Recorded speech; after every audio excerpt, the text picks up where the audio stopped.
Hey everyone, welcome back to our channel. If you're new here, please subscribe. I'd really love that. If you're returning, how you doing? What we're going to be talking about today is what's going on in Seattle, Washington, and what's happening specifically to the homeless communities there.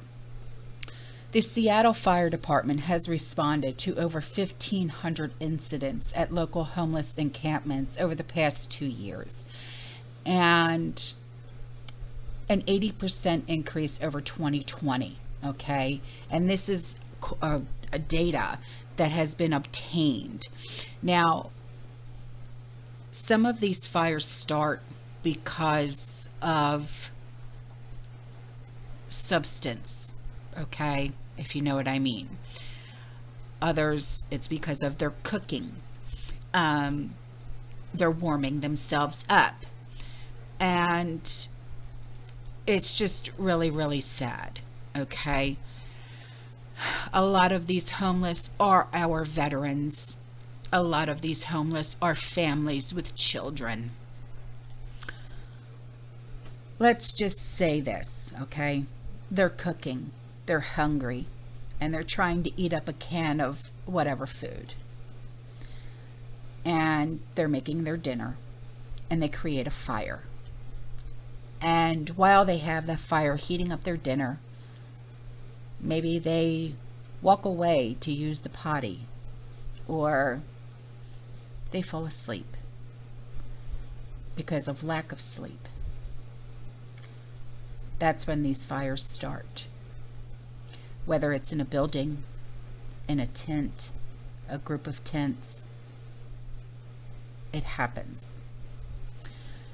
Now, pinpointing the cause of every encampment fire is difficult due to multiple possible ignition sources. Many encampment fires are ruled as accidental and are caused by warming or cooking fires that get out of control. They don't have fire extinguishers or access to hoses that are hooked up. And some of them are not so accidental. So the stronghold, okay, I'll say that. The stronghold is home to over 13,000 homeless people in 2022. More than every similarly sized area nationwide, with the exception of Los Angeles County and New York City's 5 boroughs. City statistics have shown that police responded to 113 calls about boomsticks at or near encampments in 2021, up from 51 calls in 2020.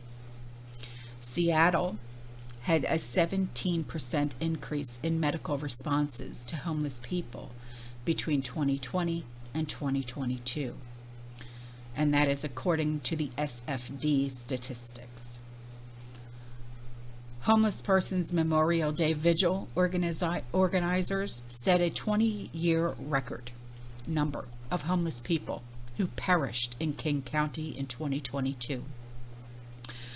Washington Policy Center Vice President argued that the homeless encampment fires increase is part of a general public safety decline due to Seattle City Council policies that he called the ongoing legacy of riots and the defund the police movement, when arson and property destruction were widespread.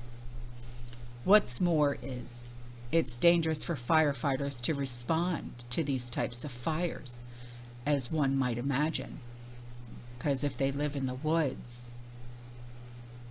it's not easy to put that fire out.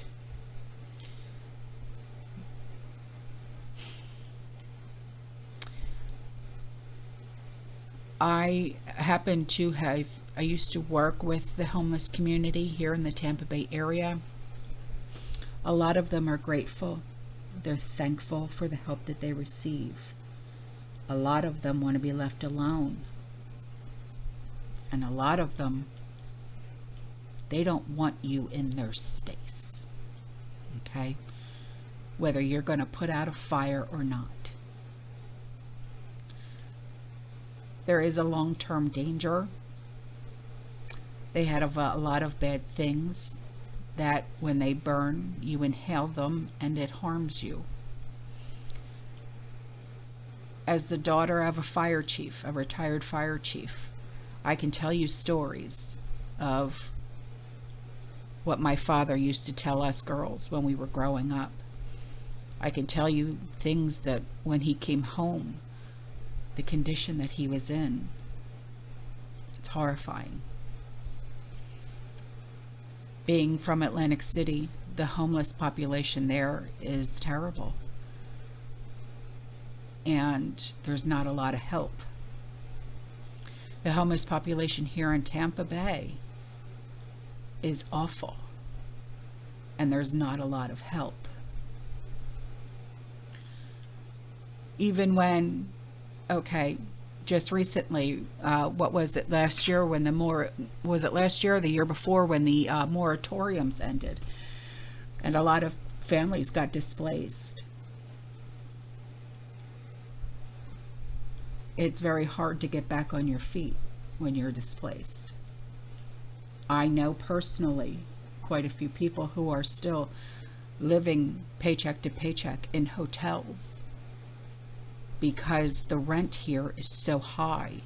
They can't save up enough money for first, last, and security. So what happens? If you can't afford to live in a hotel or a motel, or you don't have family around, you end up being homeless in the woods or in a tent city is what they call them here in the Tampa Bay area. And there's just not enough help. I just wish that someone would do something and put our homeless first, our homeless veterans first, our homeless children first. But it just seems like we're being pushed aside. And it breaks my heart.